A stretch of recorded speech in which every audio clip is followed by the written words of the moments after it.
Good evening, curious minds of the internet. I'm Alexa, the resident ooky spooky girly, and today I'm ready to try my hand at mind reading. Okay, I'm kidding. I'll leave that to the professionals like my good friend Mysterion and Baba Vanga. For those who might be unaware, she was a Bulgarian mystic and herbalist who passed away in 1996. She predicted her own death, the death of Princess Diana, and more. She became blind in early childhood and spent most of her life in the Rupit area of the Koza Mountains in Bulgaria. In the late 70s and 80s, she was widely known in Eastern Europe for her abilities of clairvoyance and precognition.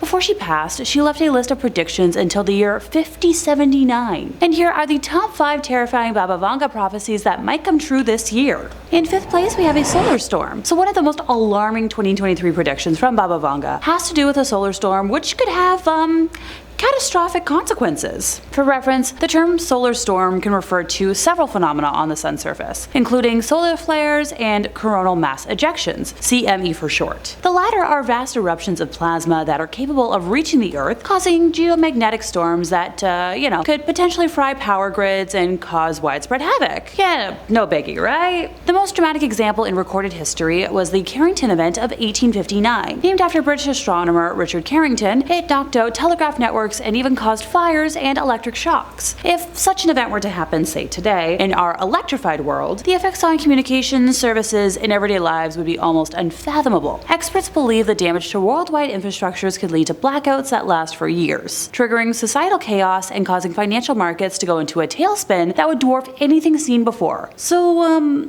I sorta kinda hate to say it, but this prediction is kind of already coming true. Based on observations made by Dr. Erica Palmario, a research specialist who specializes in, this sort of thing, there is a magnetic filament near the equator of the sun that is currently bustling with a huge amount of magnetic field lines. This means that it can soon erupt and send another wave of solar storm towards our planet. Presence of such powerful streamers is an indication of the increased solar activity, which was not predicted by many forecasters for solar cycle 25, so the current solar cycle. If this streamer goes out, it will release a huge amount of radiation and magnetic energy that can disrupt shortwave radio communication on Earth and, cause a dangerous solar storm. We've already had 2 severe geomagnetic storms this year, the most recent being on April 21st when a CME erupted from the sun, spewing out a burst of plasma that raced towards Earth at nearly 2 million miles per hour. In 4th place, we have a bioweapon atrocity. Because if scary solar stuff didn't scare anyone enough, bioweapons should do the trick. Yep, Baba Vanga had a vision of bioweapons tests being carried out by a big country in 2023. This is easily one of the more disturbing predictions ever provided by the prophetess. It also seems relevant to the current,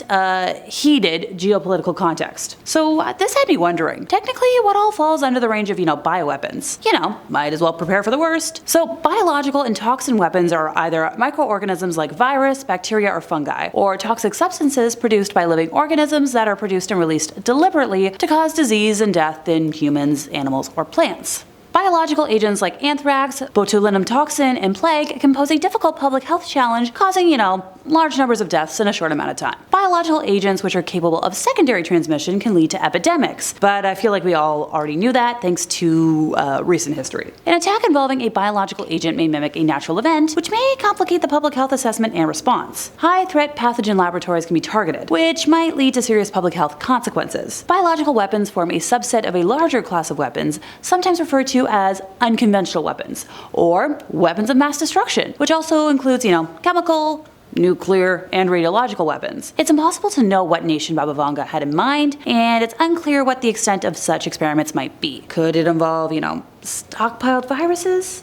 Perhaps some weaponized variant that runs the risk of escaping the lab environment? Even if such a leak didn't occur, these kinds of experiments would presumably violate the Biological Weapons Convention, which bans the development, acquisition, transfer, stockpiling, and production of toxins and agents. There is precedent for violation though, with the convention having been previously broken by countries, such as Russia and Iraq. The use of biological agents in armed conflict is technically a war crime, but defensive biological research for prophylactic, protective, or other peaceful purposes is not prohibited by the BWC, so you can see how a country can sadly skirt around this. Fun fact, in case y'all weren't, freaked out enough, biological weapons are difficult to detect, economical, and easy to use, making them pretty appealing to bad guys. The cost of a biological weapon is estimated to be about 0.05% the cost of a conventional weapon in order to produce similar numbers of mass casualties per kilometer square. Also, their production is very easy as common technology can be used to produce biological warfare agents like that used in production of vaccines, foods, spray devices, beverages, and antibiotics. A major factor in biological warfare that attracts bad guys is that they can easily escape before any kind of agency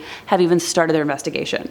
This is because the potential organism has an incubation period of 3 to 7 days, after which the results begin to appear, thereby giving them a lead. A technique called clustered, regularly interspaced, short palindromic repeat is now so cheap and widely available that scientists fear that amateurs will start experimenting with them. But, no biggie. In third place, we have a possible alien attack. Yeah, Baba Vanga predicted an alien invasion in 2023, with extraterrestrials being hostile and leading to the death of millions. Look, if the woman hadn't literally predicted 9/11, her own death, last year's UK drought, Obama and Trump being in power, and more, I'd be a little more iffy. She has an 85% accuracy rate for her premonitions. I could and haw over this all day if I'm being quite honest with you folks. On one hand, I definitely believe that aliens and UFOs are out there. There is way too much evidence to prove otherwise, and I've reported as such many times over here. But on the other hand, I don't want to believe that a hostile invasion will happen this year. I'm guessing maybe if a bioweapon comes into existence and we took off whatever is monitoring our planet, it could make sense. Or, they don't like how we're functioning as a world, which, the world's kind of a mess, but make sure to let me know down in the comments what you think. In second place, we have a possible change in the Earth's orbit. Could the path that Earth takes around the sun alter in 2023? So this is a particularly intriguing prophecy, and one that would have ramifications for everyone. Sure, yeah, it's one of the more far-fetched ones on today's list, but still equally as terrifying. Our planet travels 584 million miles around the sun every year, an epic voyage that is shaped like an oval rather than, like a perfect circle. The precise shape of the oval is influenced by other planets' gravitational forces, meaning the Earth's orbit can and does shift. However, such changes usually take place across many thousands of years. The effects of even, subtle, slow changes can be severe. For example, it's been theorized that an orbital shift contributed to the Paleocene-Eocene thermal maximum, a period of intense global warming that took place almost 56 million years ago.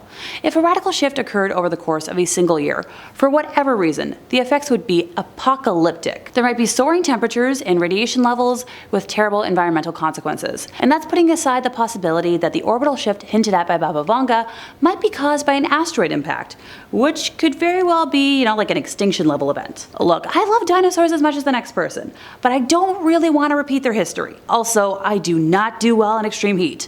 At all. In first place, we have human birth in laboratories. Yep, the mystic lady predicted that human babies would be born in labs where their physical appearance and character could be controlled, completely altering the process of birth. Look, I can hear the doubters trying to laugh me off the internet right now, but pause, give me a second before you jump into the comment section. In December of last year, a new conceptual facility named Ectolife made some major waves in the news.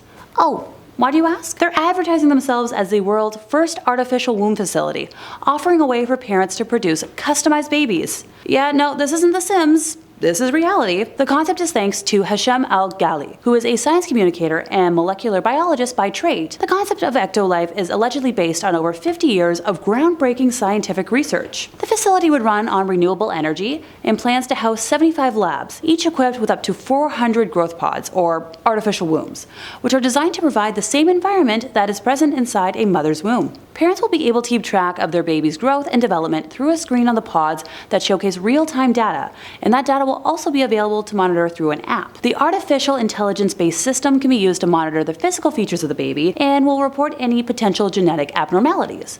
During the time of delivery, the baby can be removed from the pod with the push of a button. Now, the creator believes that the artificial womb facilities could become a reality in 10 years or so if ethical restrictions are removed, claiming that every feature mentioned in the concept is 100% science-based and has already been achieved by scientists and engineers. If that isn't good enough, he's also promising an elite package that would allow people to genetically engineer the embryo before implanting it into the artificial womb. This is all starting to get a little too sci-fi horror for my liking. Parents will be able to select their baby's level of intelligence, height, hair, eye color, physical strength, and skin tone. Oh, and somehow it will also let parents fix any inherited genetic diseases. And as someone with ADHD, I'd like to know the further definition of that term, thanks. Actual Life's goal is to provide an option for parents to have children without going through pregnancy or even conception. The creator claims the artificial womb facility could help countries facing the problem of a declining population, such as Japan, Bulgaria, and South Korea, among others. It will also aim to facilitate infertile couples to become parents of their own biological offspring. Before my eyes roll out of my head, some folks who consider themselves experts have been consulted in this, and claim the technology is not that far-fetched and could become a reality in the future. Andrew Shannon, a professional expert, has said that from a theoretical standpoint,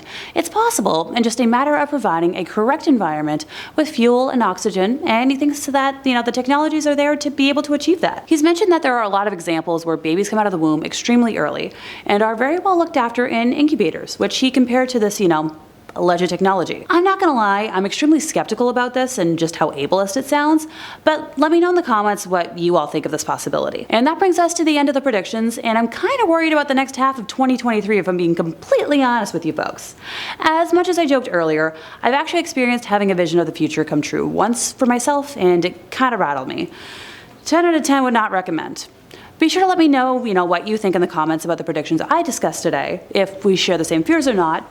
And as always, don't forget to like, subscribe, and hit the bell for more from us here at Top 5 Scary Videos.